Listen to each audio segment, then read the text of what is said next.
Basele banganabuyo basilingeke baqede ichukela abafundi beTshwane University of Technology. Abafundi abaqede ubusuku baqedwa amakhaza ngemva kobana baqotjhwe endaweni bebahlala kiyo. Isivumelwano phakathi kweYunivesithi nendawo yokuhlalisa abafundi aba inyanga ezimbili siphelele endleleni. Baqini balala ngaphandle lothele lihadzisa umongo ngoSondo ebusuku.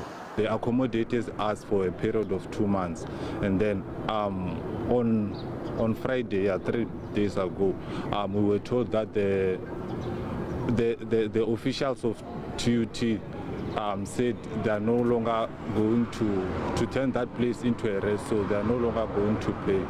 Ivasithi ngenkinga yethu ayikakasho lutho kwamanje, salindile ukuthi besiphendule ngoba silalela siyasaba manje. Omunye umfundi izolo ebusuku ugodole kakhulu waye esibhedlela kumanje uadmithiwe.